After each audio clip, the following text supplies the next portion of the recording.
Nusantara. Indonesia dikenal sebagai negara dengan penduduk muslim terbesar di dunia. Proses masuknya Islam di Indonesia berjalan secara bertahap dan melalui banyak jalan. Menurut ahli sejarah, ada beberapa teori-teori tentang kedatangan Islam di Indonesia, yaitu teori Mekah, teori Gujarat, teori Persia, dan teori Cina. Kita akan mulai dengan teori Mekah. Menurut teori Mekah, proses masuknya Islam ke Indonesia adalah langsung dari Mekah atau Arab.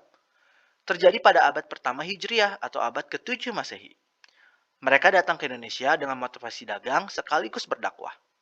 Biasanya mereka bergelar Sayyid atau Syarif di depan namanya. Selanjutnya teori Gujarat. Teori ini mengatakan bahwa proses kedatangan Islam berasal dari Gujarat pada abad ke-7 atau abad ke-13 Masehi. Gujarat adalah sebuah wilayah di India Barat berdekatan dengan Laut Arab. Selanjutnya ada teori Persia. Teori Persia mengatakan bahwa proses kedatangan Islam ke Indonesia berasal dari daerah Persia atau Parsi yang mungkin sekarang bernama Iran. Bukti teori ini adalah adanya kesamaan tradisi, contohnya tradisi merayakan 10 Muharram atau Asyura. Yang terakhir adalah teori Cina. Menurut teori ini, kedatangan Islam berasal dari Cina. Ajaran Islam telah sampai di Cina pada abad ke-7 Masehi. Pada masa dinasti Tang, di daerah Guangzhou, Kanton, Zhangzhou, dan pesisir Cina Selatan telah terdapat pemukiman Islam. Bukti dari teori ini adalah Raja Islam pertama di Jawa, Raden Patah, merupakan keturunan Cina. Bukti lainnya adalah adanya masjid-masjid tua yang bernilai arsitektur Cina. Selanjutnya kita akan membahas tentang Wali Sanga. Beberapa golongan yang berkembang di Indonesia dan menyebarkan agama Islam yaitu para pedagang, mubalik, sufi, dan para wali. Di antara banyak wali, ada 9 wali yang dikenal sebagai Wali Sanga.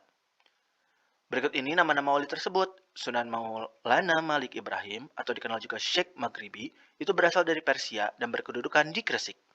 Sunan Ampel atau Raden Rahmat berkedudukan di Ampel, Surabaya. Sunan Bonang atau Raden Maulana Magdum Ibrahim berkedudukan di Bonang, dekat Tuban. Sunan Giri atau Prabu Satmata atau Sultan Abdul Fakih berkedudukan di Bukit Giri, dekat Gresik. Sunan Derajat atau Syarifuddin berkedudukan di Derajat, Surabaya.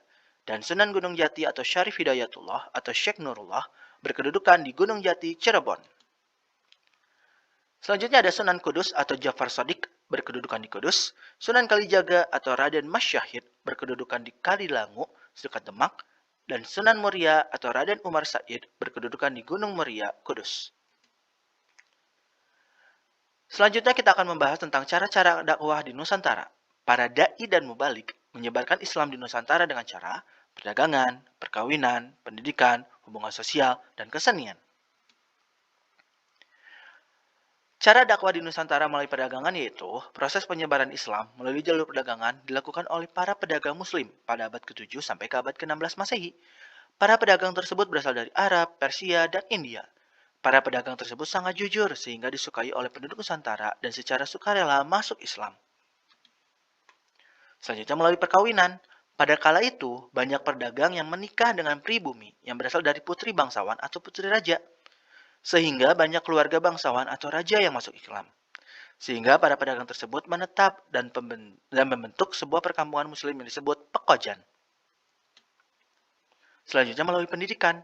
Para mubalik mendirikan lembaga pendidikan Islam di beberapa wilayah Nusantara. Selama pendidikan, mereka tinggal di asrama. Setelah menyelesaikan pendidikan, mereka kembali ke kampung masing-masing untuk menyebarkan Islam. Selanjutnya melalui hubungan sosial. Para mubalik itu pandai berhubungan sosial. Mereka terkenal santun dan ramah. Dalam menyampaikan ajaran Islam, mereka menyampaikan dengan cara bijaksana, tidak memaksa, dan tidak merendahkan. Selanjutnya kita akan membahas tentang kerajaan-kerajaan Islam di Nusantara. Ada banyak kerajaan-kerajaan Islam di Nusantara, antara lain Samudra Pasai, Aceh, Demak, Pajang, Mataram Islam, Banjar, Gowatalo, Ternate, dan Tidore. Kerajaan Islam pertama di Indonesia adalah Kerajaan Samudra Pasai, yang terletak di pesisir timur laut Aceh, Kabupaten Lok Sumawe, atau Aceh Utara kalau sekarang. Kawasan Aceh yang strategis menjadikan Aceh sebagai tempat pertemuan para pedagang dari berbagai daerah di Nusantara dan luar negeri. Lahirnya kerajaan ini diperkirakan sekitar pertengahan abad ke-13 Masehi dan berakhir pada tahun 1524 Masehi. Raja pertamanya adalah Sultan Malik al-Soleh. Selanjutnya kita akan membahas tentang kerajaan Aceh. Pendiri kerajaan Aceh adalah Sultan Ali Mugayyad Shah pada tahun 1514 sampai 1528 Masehi. Pada masa Sultan ini, Aceh bekerja sama dengan Portugis dan meluaskan wilayah kekuasaan sampai daerah Pidi. Berikutnya adalah Sultan Alauddin Riyad Shah. Sultan ini bergerak Al-Qohar. Berbeda dengan sultan sebelumnya, Sultan Alauddin Riyad Shah justru berusaha melawan Portugis. Kerajaan Aceh mencapai puncak kejayaan pada masa pemerintahan Iskandar Muda. Pada masa Sultan Iskandar Muda, disusun suatu undang-undang tentang tata pemerintahan yang disebut Adat Mahkota Alam. Sultan Iskandar Muda wafat pada tahun 1636 Masehi. Semenjak Sultan Iskandar Muda wafat, Aceh terus-menerus mengalami kemunduran. Selanjutnya adalah Kerajaan Demak. Kerajaan Demak terletak di Kabupaten Demak, Jawa Tengah. Kerajaan ini merupakan kerajaan Islam pertama dan terbesar di pesisir utara Jawa. Kerajaan Demak didirikan oleh Raden Patah pada tahun 1478 Masehi. Pada tahun 1508 Masehi, Raden Patah digantikan oleh putranya yang bernama Pati Onus. Sebelum menduduki tahta, Pati Onus pernah memimpin armada laut Demak dalam menyerang Portugis di Malaka, namun gagal. Setelah kembali dari pertempuran, ia mendapat gelar Pangeran Sabrang Lor. Kekuasaan kerajaan Demak berakhir pada tahun 1568 Masehi. Joko Tingkir memindahkan pusat kerajaan Demak dari Demak ke Pajang. Selanjutnya muncullah Kerajaan Pajang. Kerajaan Pajang terletak di daerah Kartasura. Raja pertamanya tentu saja Jaka Tingkir. Jaka Tingkir bergelar Sultan Hadiwijaya. Kerajaan ini berakhir pada tahun 1586 Masehi setelah Sutawijaya memindahkan pusat pemerintahan ke Mataram. Selanjutnya seperti yang bisa kalian tebak, yaitu tentang Kerajaan Mataram Islam.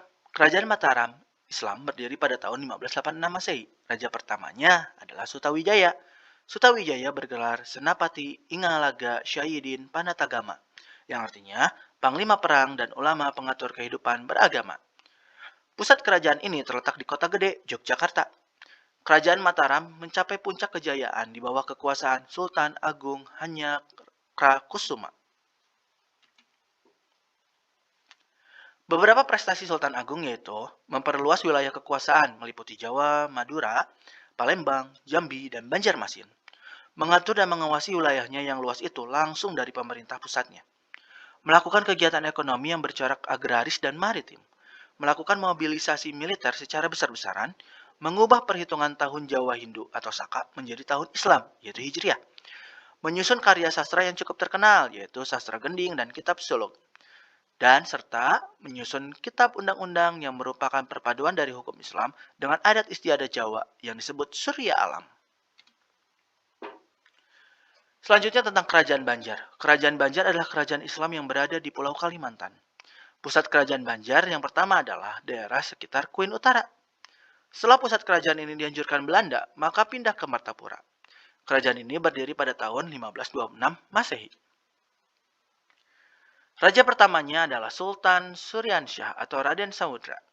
Kerajaan Banjar runtuh pada saat berakhirnya Perang Banjar pada tahun 1905 Masehi. Raja terakhirnya adalah Sultan Muhammad Seman. Selanjutnya tentang Kerajaan Goa Talo. Kerajaan Goa terbentuk dari 9 komunitas yang sepakat untuk membentuk sebuah kerajaan. Kerajaan Goa mencapai puncak kejayaannya pada abad ke-16. Kerajaan ini populer dengan sebutan Kerajaan Kembar Goa dan Talo.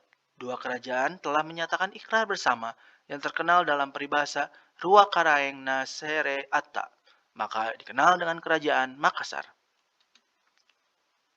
Pemerintahan Kerajaan Goa mencapai puncaknya di bawah kekuasaan Manaun Tungi, Daeng, Matola, Karaeng, Ujung, Karaeng, Lakiung Sultan Malikul Said, atau yang lebih dikenal dengan Sultan Malikul Said. Sultan Malikul Said wafat pada tanggal 16 November 1653 dan digantikan oleh Sultan Hasanuddin. Sultan Hasanuddin sangat menentang Belanda, sehingga sering terjadi peperangan yang akhirnya menjadi perang terbuka. Dalam peperangan tersebut, Belanda sering mengalami kesulitan dalam pendudukan Makassar, sehingga Belanda memperalat Arupalaka atau Raja Bone untuk mengalahkan Makassar.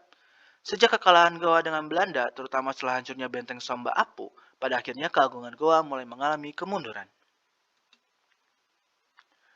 Kerajaan Ternate berdiri pada abad ke-13. Kerajaan Ternate yang paling maju dibandingkan kerajaan lainnya di wilayah tersebut. Kerajaan Ternate itu memiliki banyak rempah-rempah. Menurut catatan orang Portugis, raja di Maluku yang pertama memeluk Islam adalah Gapi Baguna atau Sultan Mahrum.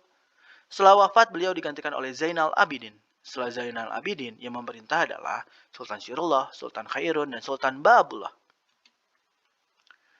Kerajaan Tidore adalah kerajaan Islam yang berpusat di kota Tidore. Raja Tidore pertama adalah Syahadati atau Muhammad Nakal.